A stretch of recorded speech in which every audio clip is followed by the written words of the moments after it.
back to CES 2026 with the World Academy of Art and Science, Human Security for All, the UN Trust Fund, and my friend Jonathan Granoff. Hey, thank you. Thanks for bringing. So nice to be with you. Nice to be with you. Full disclosure, we were hanging out last night at a beautiful dinner here and really catching up on wonderful things. And this is going to be a real treat because Jonathan has spent his life doing many things, but one of the main things, from my understanding, is really helping our world avoid existential threats. And I know much more than that, but what more could you do that's more important than that, Jonathan? You could conquer yourself. Which is, I recently had the privilege of giving the F.W. de Klerk Memorial Lecture in Cape Town. Tell the audience what that is. Well, F.W. de Klerk and Nelson Mandela won the Nobel Prize for ending apartheid in South Africa. F.W. was the president of the country while Mandela was in jail. And he decided that it was immoral. So he worked with Mandela to end apartheid and won the Nobel Prize for that. Also, he extinguished and eliminated a nuclear arsenal. South Africa is the only country that eliminated an arsenal that it had built. I didn't know that. Yeah, there's a lot of stuff. How long ago was that? This was in the early 1990s. That is fascinating. Yes, wow. And so I was talking about the accomplishment, as Mandela said, what is impossible until it isn't. But what hit me was Mandela overcame resentment of having 27 years of his life taken from him for speaking truth to power. He overcame it with forgiveness, with patience, and with wisdom. And so when he emerged from jail, he had no resentment, and he could help build the country. De Klerk had people within his political party, if they knew what he was doing, would have killed him on the spot, probably tortured him too. For him to do what he did, he had to overcome the fear of death. Now, there are many people... Resentment, fear of death. In each of these instances, each of them had to conquer themselves, right? And I was thinking that very few people have the opportunity to operate in a historic context. You know, people make their livings with their businesses or their professions or whatever they do, but we all have a kingdom of ourself that we have to conquer. And those two guys accomplished that. Masterful. And I thought, wow, that's really important. And I also reflected that we need leaders who are committed to conquering themselves, who can see the world without prejudice, without anger, and view themselves as servants of the people, rather than viewing the people as servants for them. Imagine that.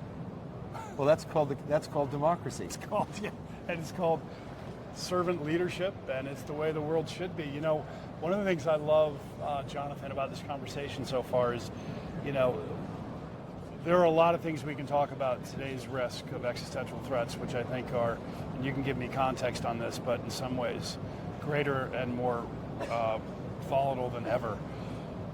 And so there's not a lot of time for bullshit, right? So getting straight to the point, and there's so many people that banter around these conversations about system-based thinking.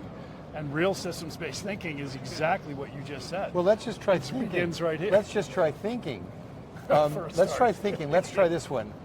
When the President of the United States said that we would invade Iraq and liberate the people of Iraq, and that the people of Baghdad would greet our soldiers with flowers and celebration, my wife said, "No, I don't think so." And when I heard Putin say that his country was going to invade Ukraine, and the people of Kiev would greet the Russians, freeing them from the Jewish Nazi leader, Zelensky, that there'd be flowers and celebration for the Russian soldiers in Kiev, I said to my wife, I don't think so. Now, if you had asked any cab driver in Damascus or Kiev how this invading army, whether it was Russia or the United States, would be treated, they would say, with lead and blood. And that's what's happening. So I'm thinking, The two countries with over 95% of the world's nuclear arsenals on launch on warning alert as we speak had leaders without as much common sense as cab drivers in Kiev or Baghdad. And that is really serious.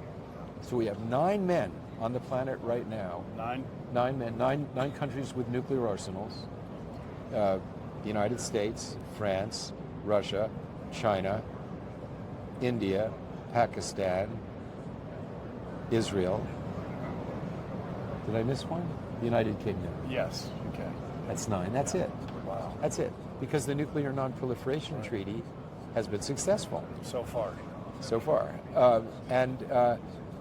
But any one of them don't have the competency to decide the future of humanity. Nobody should have to make decisions of that nature. So the weapons themselves codify adversity. They codify adversity. It's impossible on Monday to be threatening the annihilation of the diplomatic counterpart you're talking to. And then on Tuesday, talk about protecting the climate, protecting the oceans, protecting the rainforest, working together to control artificial intelligence, which is soon going to be more intelligent than we are, which requires cooperation. So my concern is nuclear weapons themselves are not only an extraordinary threat, but they institutionalize adversity when we need to be working to find common ground, because we live in one room together. So here's the twisted logic that usually dances around that conversation, is the threat of mutual annihilation creates peace. Yes, that's true though.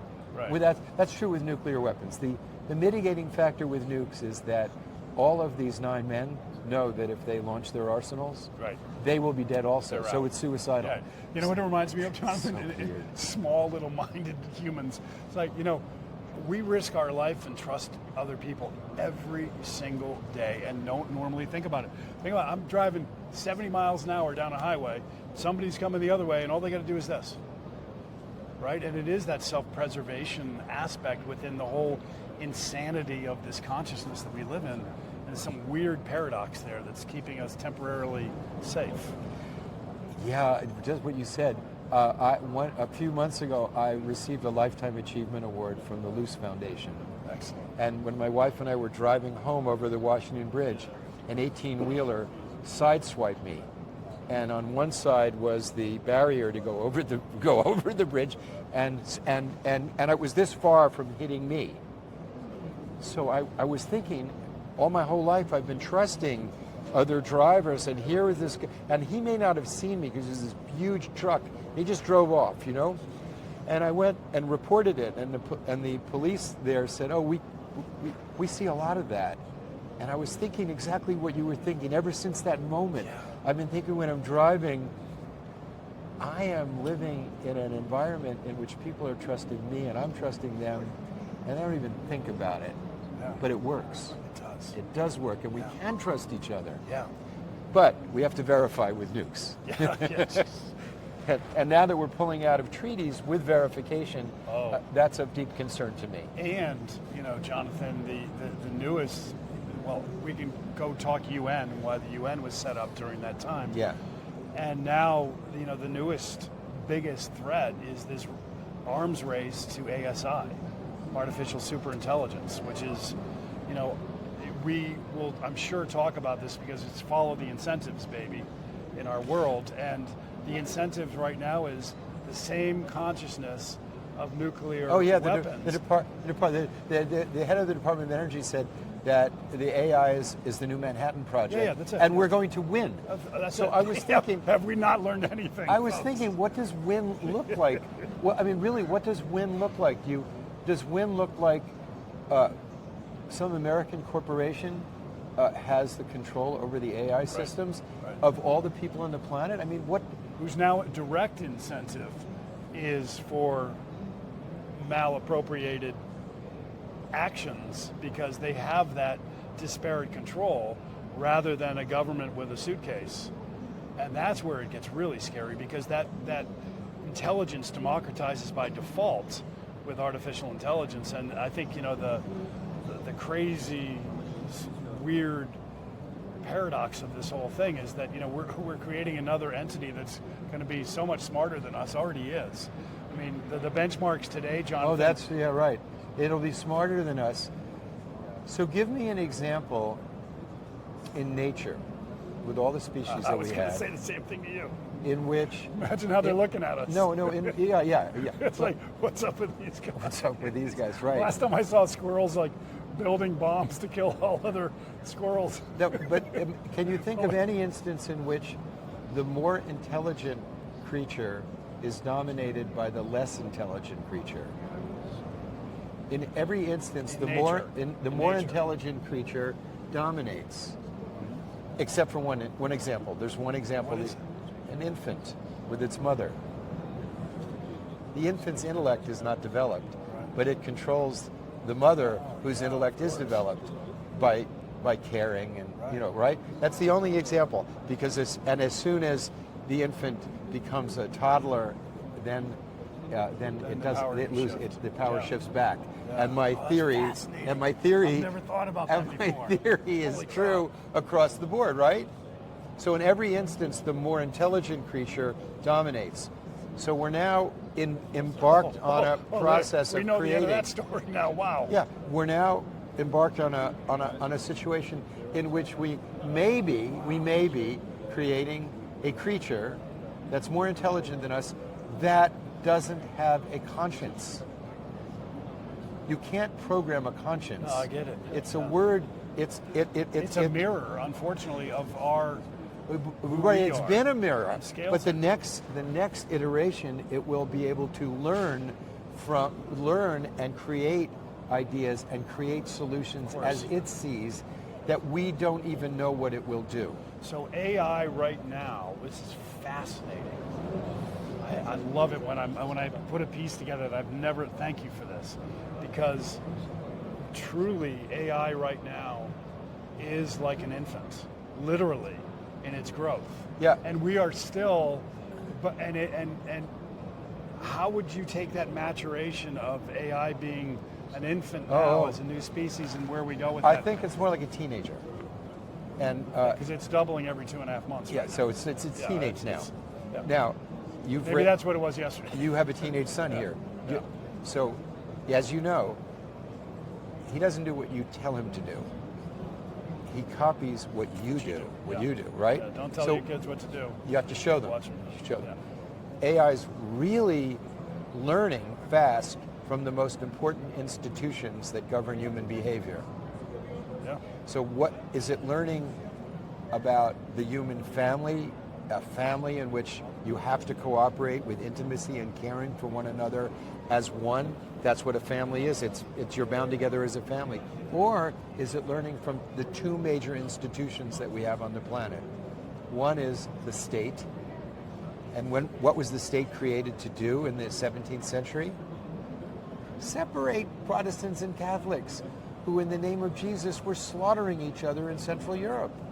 Right? In 1648, the treaties of Westphalia separated Catholics and Protestants.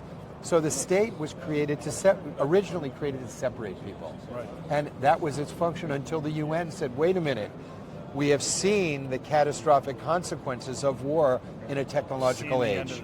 We've seen, right. And we have to find ways of doing something other than what we were doing before. Right. But most states have not matured to recognizing what the nuclear age means, that we have to work together. The other institution is... In fact, fighting every day, like we were talking about off camera before, that institution for power. Work for power. So that's one institution AI is learning from.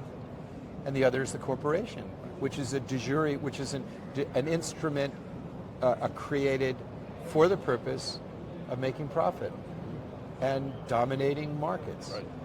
So we have two institutional frameworks that are teaching AI the pursuit of domination and accomplishment over the welfare of others. Exactly. When the problems that the world is facing today require a different attitude, a more realistic attitude. even the most successful marketplaces are governed by a set of rules.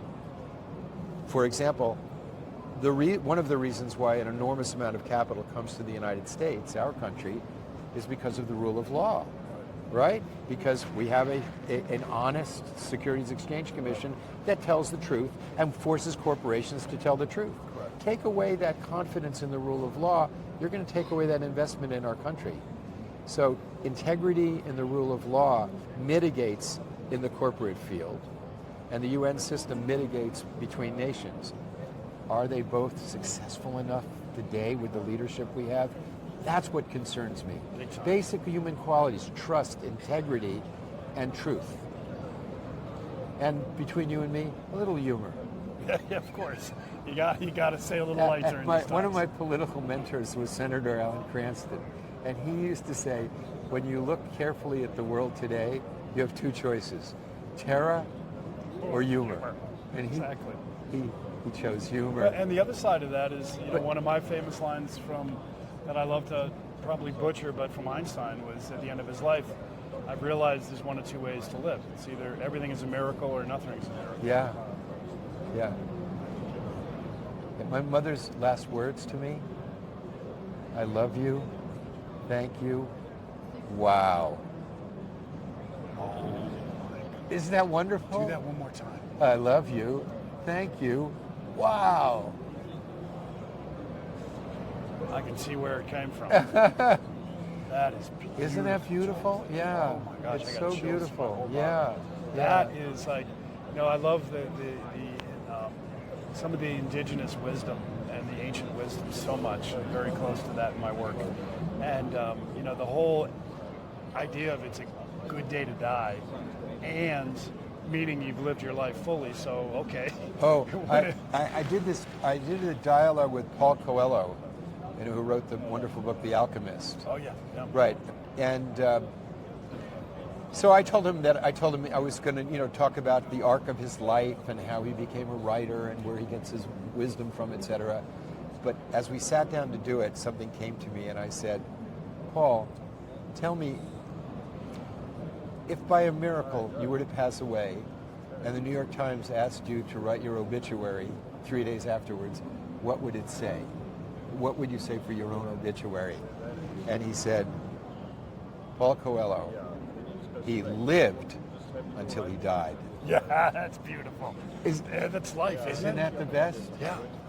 It's like, last night at that function, I was probably one of the last people. I think I was the last person to leave.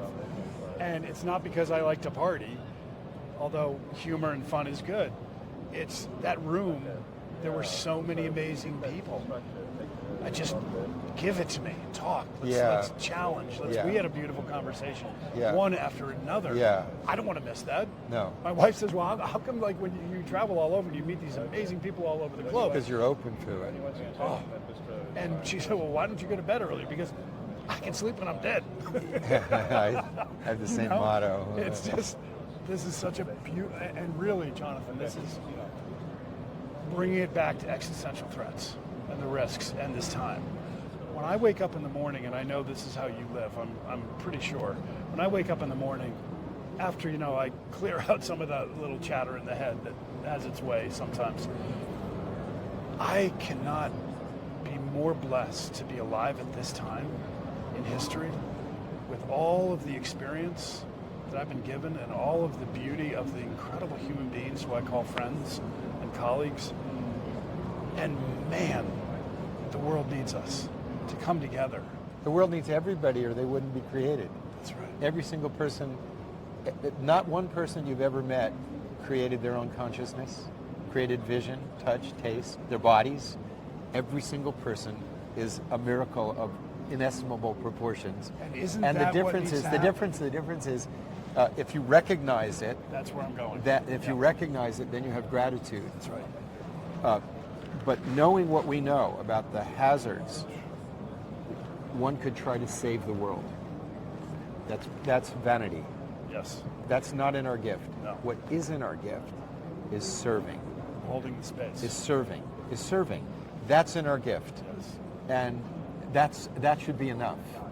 In other words, if you can serve with gratitude, you can always be fulfilled. Yes. And that's the best you can get. Which is giving without objectives. Because it may be in the Creator's will that we're it. Yeah. But we are instructed to love the Creator with all our heart, soul, and might, and to love our neighbor as ourselves. And that should be enough. If that's not enough, you're never going to get enough. You can't get enough food. I mean, your stomach's only this big. You can't get enough sex because as you get older, it's just not what it was. You can't get enough money. How many houses can you live in? Yeah. How many beds can you live in? Right? Lots. It's only this much. But gratitude in the heart, it's endless, isn't it? That's endless. I love that, Jonathan. That's endless. So It's endless. that cup never fills. I think of it as like people live in one room. They live in a room of their mind and their senses and their intellect. That's it. Then somebody opens the door and says, look, you're in a house. There's lots of other ways of looking at things and science, and it's wondrous and amazing. And then characters like you, somebody opens the door and says, behold, infinity. You actually live in infinite firmaments. You actually live in infinity. Yeah. And then you go, but my mother said, wow. Yeah. Or in the Chinese Taoist tradition, there's a move in Tai Chi, and there's the actual movement in the body, and it's kai-shing. Oh, wow. It's like you open up the curtain of awareness. Yeah. And it's kai-shing. Yeah. Now that's the most important Yeah. thing. And you don't have to open it very much. You simply have to look into the eyes of an infant and then ponder, who's looking? Who's doing the looking? Who's doing the looking in this infant? Yeah. And who's doing the looking through you and me?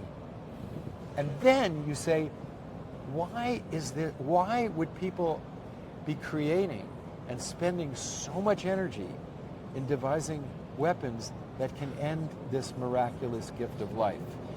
Can't we do better? Can't we do better? That's what I wanted to say at the thing last night.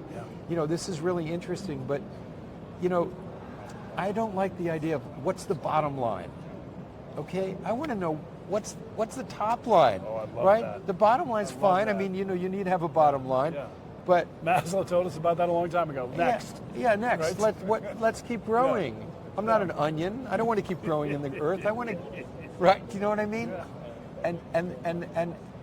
And the people who've done that, who live lives with a sense of service and gratitude, whatever they're doing, sweeping streets, driving cabs, practicing law, medicine, science, with that sense of service and gratitude, they are much more fulfilled.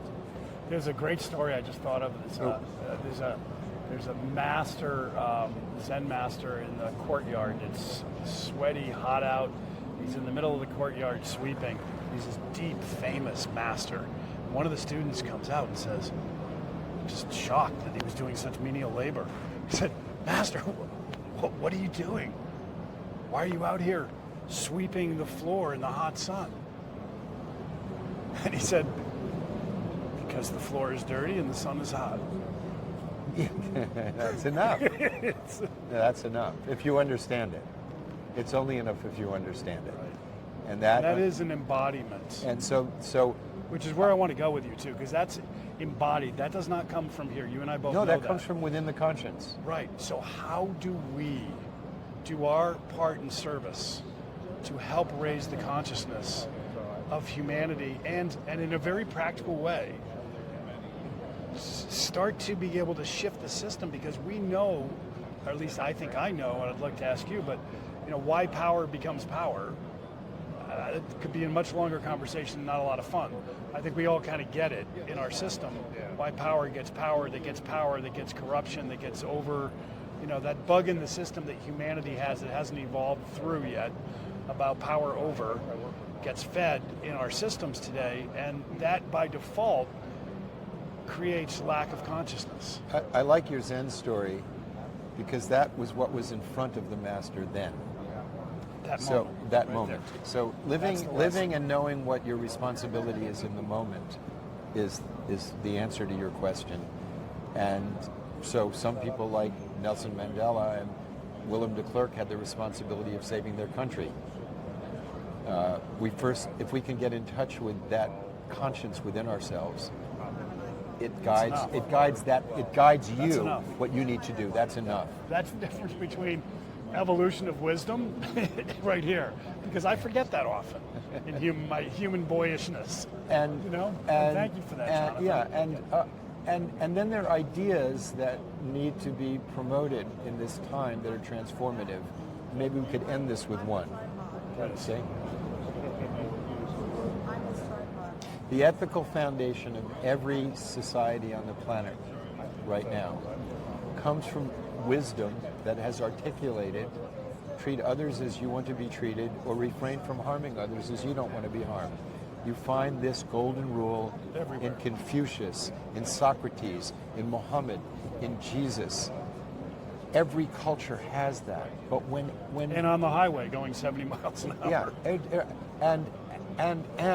but when they stated it, they meant the people you're living with, because you couldn't melt the polar ice cap, you couldn't destroy the health of the oceans, you didn't have nuclear weapons, but today we do.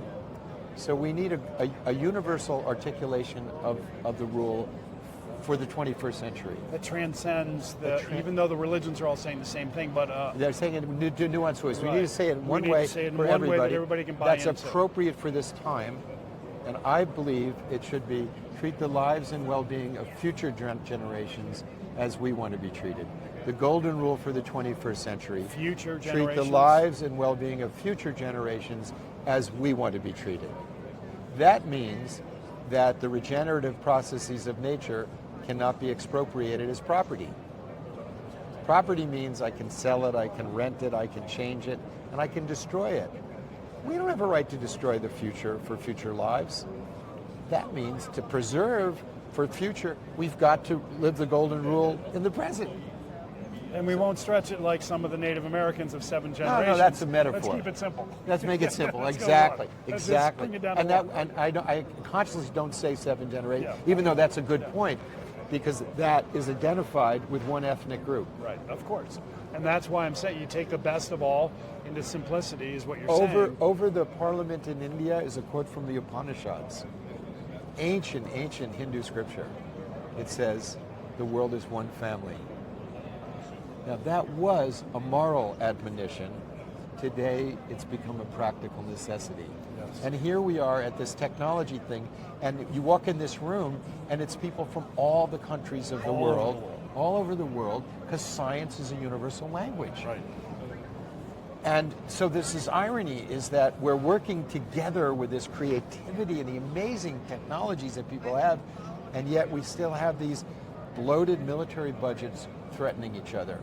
I think we need to get back to, remember our humanity, human security for all. The climate doesn't have a border. Viruses don't have a border. Truth doesn't have a border. Compassion and love have no borders. And maybe consciousness has no borders. That's a good one to end on. I love that. I enjoyed myself. I loved it too. Listen, I'm going to love even more my journeys with you, of being myself to the fullest amount in the moment, in servitude, without much of my boyish expectations. I'm going to give you a copy of my book, speaking of boyish expectations, that just launched a month ago, and I think you'll really appreciate it. And I would also love to have your feedback, after. Sure. Yeah, and how we can just sign it for me. Continue. Oh, I'd be honored, of course. Yeah. I think, do you guys have a book? Oh, look at that. Right on cue. Oh, and look, thank you. Here's the pen for you. Oh, this is really nice. It really is cool. Yeah. Awesome. And I will sign this for you, but here's the book. The world does. It does and it doesn't need us. Oh my, that's a whole nother conversation. Want to go around another one? That's another one. We'll do it another time. Yeah, that's fantastic. I've learned a lot about that. Yeah. We're videoing, let's put it on here. Absolutely. So I was going to be giving a speech in the Peace Palace in The Hague, which in my world is like Carnegie Hall, That's Lincoln Super Center, Bowl, right? Yeah. and Yankee Stadium in one venue, right? And because I'm an international lawyer, it's where the International Criminal Court is, International Court of Justice. It's a sacred place where justice is manifest, and that's a big cathedral of the divine for me. So the morning I got up to do it, I had lesions on my neck from shingles, and I had COVID really bad. At the same time? The morning I was supposed to go over there. So I was just really sick. And I just begged off in a Zoom, thank you, and went back to sleep for 5 days, sweating, terrible discomfort. And I was 5 days in quarantine then. So it's 10 days alone in a room, no TV, I put the computer aside, nothing, right? Just healing, and what am I supposed to learn? Yeah. And so I asked the boss, what am I supposed to learn? And it was, I don't need you. I have a very strong bench. I can pick, anybody can score. I got 10 guys who can hit 3-point shots. I don't need you. Coach. Put me in. I don't need you. I got other guys. I can put you on the bench and we'll still win. Right? It's like, who do you think you are, And it was like so humbling, right? And then that was the opener. Just can you hold on a second? That's so deep. Next one was, I put the caring in your conscience. You're caring for the planet. You're caring for others. Your love that you have, that's a gift from me. That's a gift from God. If you have love in your heart, that's a gift. And that should be enough. But no, Jonathan, you decided to become a donkey. And you go along the roads and you pick up things and put them on burdens, and you say, oh, I have to save the world. I have to do all this. I don't know anything about that stuff. Really. I have to run the company. I have to do this. I have to be number one. I have to do all these things, right? And I didn't tell you to do that. I told you to serve with gratitude, and that should be enough. So I was like, oh my God, this was like getting 20 years of life. It was like, wow, what a burden lifted off my shoulders. And did it really? Yeah. I mean, I've been in those places in life, but try to explain a little bit to someone who hasn't maybe touched that at that level. Not just like, what does it really? I mean, it's visceral. Stop and think about it. But the feeling when it hits you. Yeah. After that process. I mean, it's like gone. Was it gone? Yeah. Or are you still a jackass sometimes? Well, definitely a jackass often. No, there's definitely. But so once in a while you pick stuff up on the I have a compass. Yeah. Yes. So I have a compass, and the compass is clearer. Yeah.